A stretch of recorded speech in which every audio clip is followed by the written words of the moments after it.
미친 새끼, 씹새끼. 로멜로 루카쿠는 첼시에서 보낸 악몽 같았던 시간을 언급하며 구단이 자신에 대한 잘못된 이미지를 만들어놨다고 주장했습니다. 첼시에서 나만 그런 일을 겪은 게 아니었습니다. 오바메양, 지에우도 프로젝트에서 제외됐어요. 구단은 우리가 유스 라커룸에서 옷을 갈아입게 만들었습니다. 그들에게 이건 비즈니스예요. 팀이 우리를 더 이상 원하지 않는다고 말하면 보통은 결국 나가게 됩니다. 하지만 진짜 이유가 있어서 팀을 나가려고 해도 우리에게 선택권은 없습니다. 그들은 마지막 순간까지 협상을 질질 끌면서 우리를 지치게 만들어요. 팀은 언론 종사자들과 관계를 맺고 있습니다. 그들은 언플로 손쉽게 선수를 어려운 상황에 몰아넣거나 잘못된 이미지를 만들어냅니다. 예시를 든 것도 없고 그냥 이랬었다라는 에피소드. 그리고 난 좀 이게 의문이 되는 게 오바메양, 지에우가 프로젝트에서 제외된 건 당연한 거 아닌가? 나이가 많은데? 그리고 루카쿠는 씨발 이 새끼가 프로젝트에서 제외된 게 지가 그럴 만한 실력이 있는데 지랄 연병을 떨어가지고 프로일식 결여된 모습만 쳐 보여가지고 배제된 거잖아. 그 짓거리하고 임대 보내달라고 연병을 떨었으면서 이제 와서 프로젝트에서 제외됐다고 지랄을 하네. 이 새끼는 사람 진짜 덜 됐다. 그 인종차별이 아니라 진짜 난 드는 생각이 유기농 같다는 생각밖에 안 해요. 그러니까 왜냐면 이게 진짜 흑인 비하 이런 게 아니라 지능이 있다면 이런 말을 할 수가 없어요. 조금이라도 본인의 과거를 돌아다 보면은 어떤 게 맞는 말인지를 확실하게 알 수 있을 텐데 어느 부분에서 억울한 게 있다고는 하지만 본인이 그 억울할 만한 이슈를 만들어낼 만큼 잘못한 게 있다는 건 생각을 안 하는 거지. 억가를 당할 만한 이미지를 본인이 구축을 했잖아. 누가 시즌 중에 씨발 어떤 유망주 새끼도 아니고 유망주도 그러면 안 되지만 베테랑 새끼가 갑자기 나와가지고 나는 행복하지 않습니다 이 지랄을 누가 해요.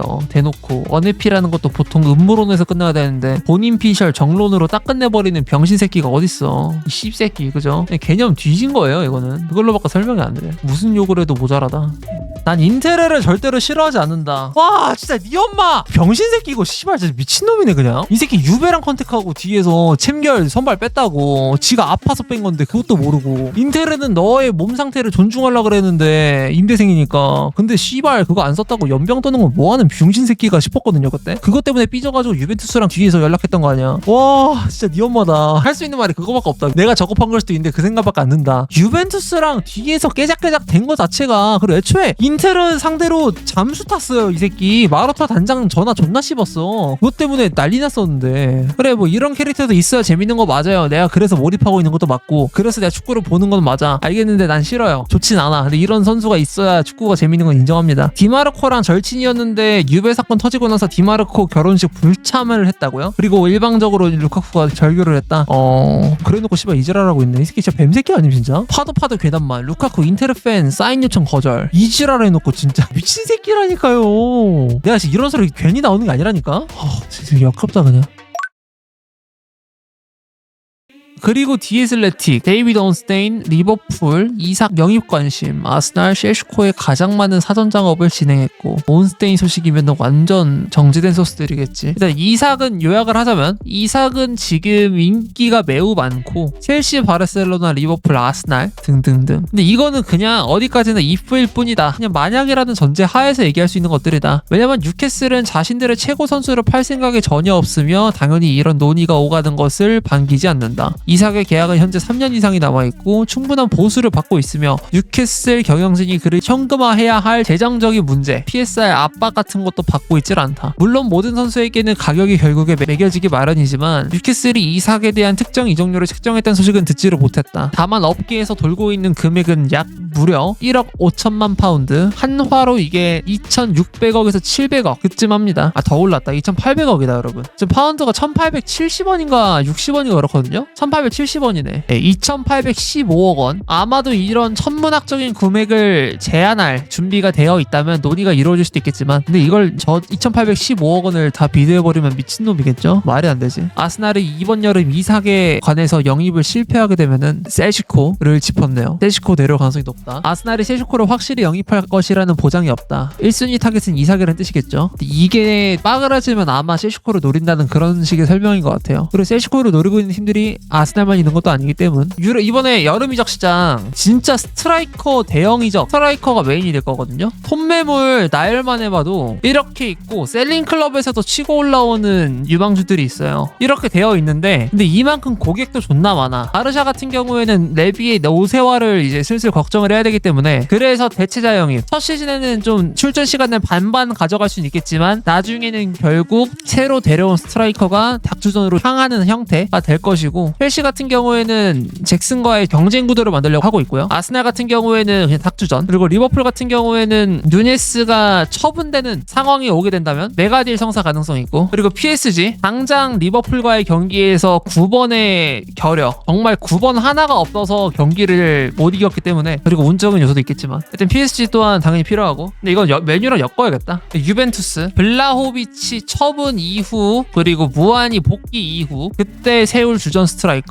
이건 그리고 진짜 엄청난 음모론인데, 이거 어디까지는 음모론인데 레알도 아직 몰라요. 얘네가 9번을 구할지 안 구할지 이게 확실하지가 않아. 이런 식의 경쟁 구도가 있는데, 여기서 대충 서열을 내가 정리를 해볼게. 스트라이커 서열부터 시장 평가 대충 해봤을 때 그래도 오시멘이 지금 1타겟이고, 이삭이 나온다면 이삭이 원타겟인데, 이삭은 근데 안 나올 가능성이 높겠지. 이삭, 오시멘, 그 다음에 요케레스, 셰슈코는 그리고 무한이까지도 동일 체급, 여기까지는 동일 체급, 그리고 ETC거든요. 이런 식으로 흘러가거든 구도가. 그 다음에 클럽 같은 경우에는 또 뭐 존나 기분 나빠서 악플 달 수도 있는데, 지금 시장에서 정말 냉정하게 봤을 때를 말하는 겁니다. 레알, 바르샤, 리버풀, PSG 하고 아스날 동일 체급이라고 보고요. 그리고 첼시랑 유베 동일 체급으로 볼게요. 그리고 메뉴, 첼시가 지금 아스날보다 체급이 낮은 이유는 당연히 이제 메이저 트로피 타겟을 한다고 했을 때 당연히 밀릴 수밖에 없으니까, 이거 챔스를 나간다는 가정 하에 놓더라도 이렇게 두는 거예요. 첼시가 지금 챔스를 나간다는 가정 하에 이렇게 얘기를 하는 거야. 스트라이커가 필요한 팀들을 이렇게 나열을 해봤고, 스트라이커 매물로 지금 나올 수 있는 선수 내지는 구단들이 가장 원하는 선수들을 서열로 이렇게 정리를 해봤어요. 맨시티 같은 경우에는 서브로 이미 마르무시가 있기 때문에 일단 그래서 안 적었고요. 혹시 몰라서. 그리고 맨시티는 다른 부분은 더 고쳐야 되기 때문에 아직은 여기다가 적지를 않았고, 그래서 지금 PSG는 좀 더 내려가야 되지 않냐라고 하는데, PSG 위상 생각보다 높아요. 무시할 팀 아니에요. 사람들이 너무 PSG하고 토트넘하고 무시 개 많이 하던데, 뭐 리그가 어쩌고 하더라도 PSG 체급 생각보다 높습니다. 많이 높아요. 주급도 엄청 많이 주던데.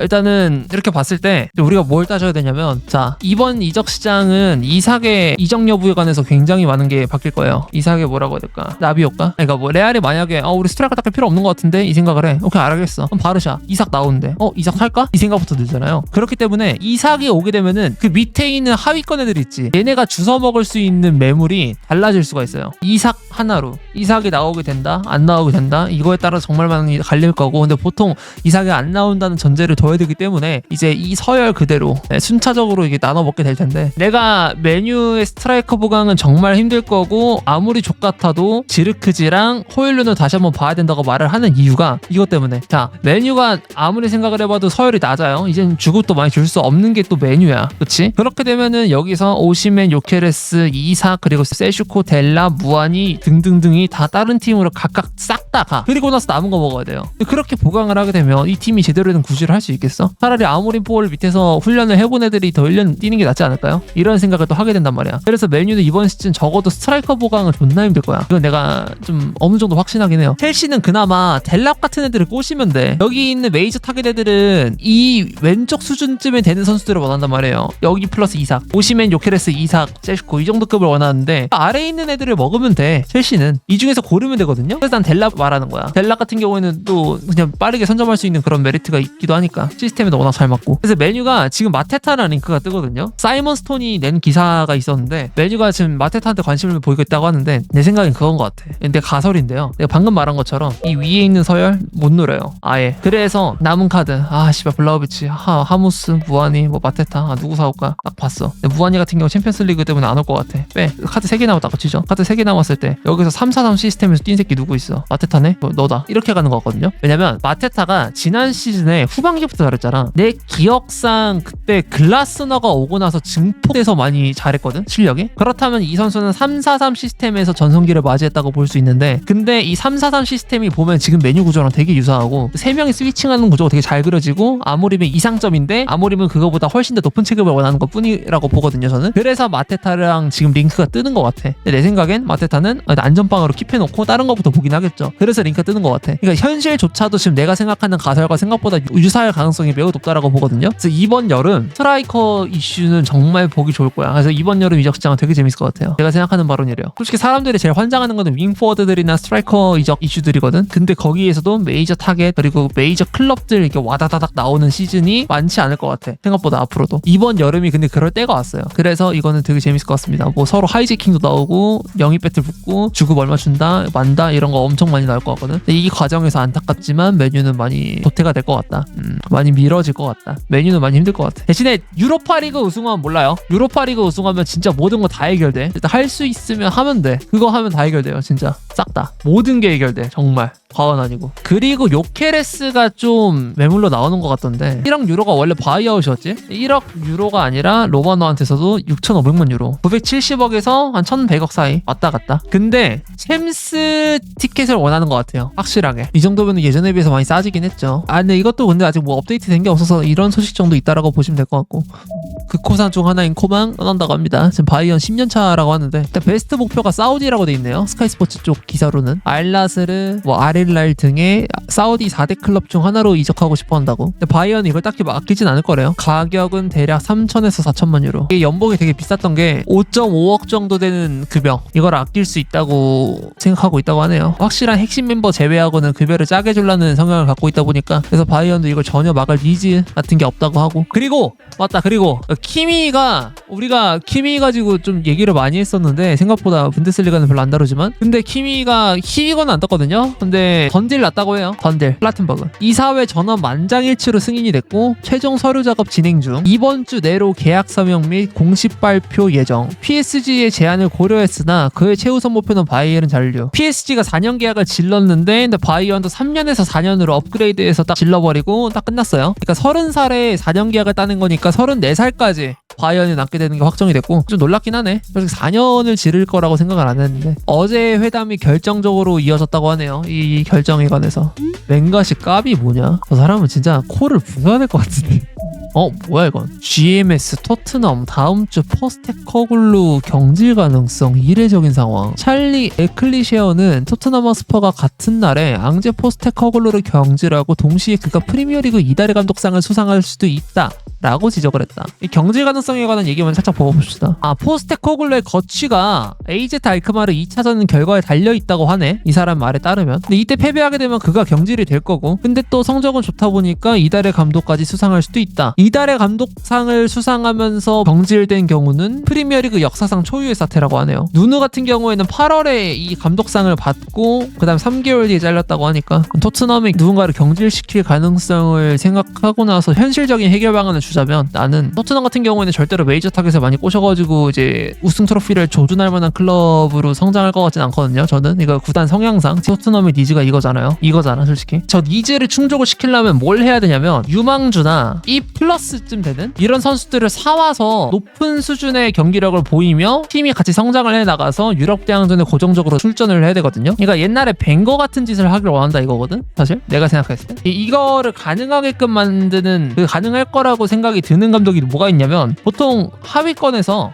내지는 중하위권에서 상위권 올 리그 우승 체급 만들어 본 사람 이게 필요해요. 이런 포트폴리오. 그러니까 포스텍이 어떤 부분에서 그런 평가를 받았냐면 요코하마 시절에 요코하마 일본에 있을 때 리그 16등을 기록한 팀을 가지고 체급을 엄청 올렸거든. 그랬던 전례가 있어. 그치 맞아. 포체티노 같은 사람을 원하는 거야 결국에. 그래서 포스텍이 신임을 받고 장기 계약을 4년씩이나 때려박히고 이렇게 계속 믿음을 얻었던 건데 아르테타랑은 다르죠. 아르테타는 좀 더 위체급에서 놀았던 건데 뭐가 더 낫다 이게 아니라 어떻게 보면 포스텍이 좀 더 대단한 전례를 갖고 있던 거지. 누누하고도 달라요. 더 높이 올라가야 돼. 그러니까 한 14등에서 13등 정도 기록하는 팀이 리그 4위까지 찍을 만한 그런 업그레이드가 가능하게 하는 감독이 필요한 거예요. 누누랑도 다르지. 아예 아무리 막아도 다르죠. 클롭인 거지 클롭. 이 유형의 최고점은 클롭이고 그 장벽을 깨지 못한 채 강팀 감독으로서의 장벽을 깨지 못한 그 정도 체급에서 최고점은 포체티노죠. 그리고 맞아 로저스도 여기에 해당이 되고 등등 이런 사람들이 있는데 그럼 내가 지금 하려는 거는 이런 플랜을 가지고 포스텍을 선임을 했으나 포스텍을 경질할 경우에 누구를 데려와야 되냐 해봤자 메이저 타겟 데려온다고 해결도 안 되고 무리뉴 같은 사람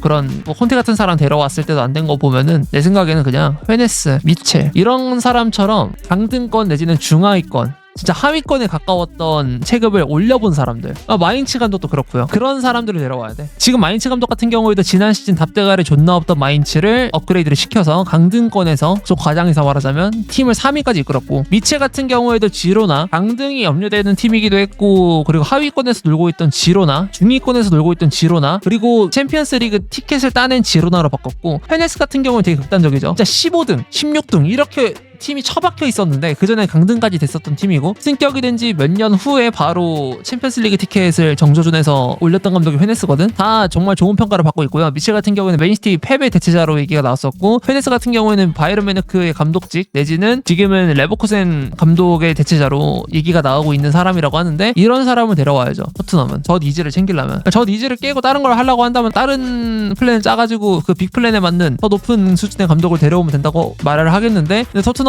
그리는 그림이 그게 아니잖아. 그래서 페네스 올 미첼 이쪽으로 데려와서 팀 체급을 천천히 끌어올리는. 왜냐면은 토트넘의 스쿼드 세팅이 영입되는 기준만 봤을 때는 너무 낮아요. 너무 어려. 애들이 당연히 이 시즌을 다 도맡겼을 때 뭔가 잘할 거라는 생각이 안 들 수밖에 없는 애들을 다 데려왔어요. 그렇기 때문에 이거는 어린애들 그리고 급주된 팀 이런 거를 가지고도 잘 성적을 낼 수 있는 이런 감독들이 필요해. 옛날에 포치 가지고 그랬던 것처럼 똑같이. 포치가 사실 뭐 토트넘 팬들한테 욕 존나 먹기도 했고 어쩌다고 하지만, 근데 그만한 감독 없었잖아. 토트넘 역사에서. 과장해서 말하면 제2의 포치를 찾는 거죠. 전 이렇게 생각해요. 내가 그래서 이거를 누구를 추천을 했냐면, 나는 예전에 포터를 추천을 했어요. 그래서 이게 첼시에서 망했기 때문에 니들도 좆대봐라 이런 식으로 하는 게 아니라 진짜 이런 류의 이유들 때문에 그래서 그레이엄 포터를 얘기를 했던 거야.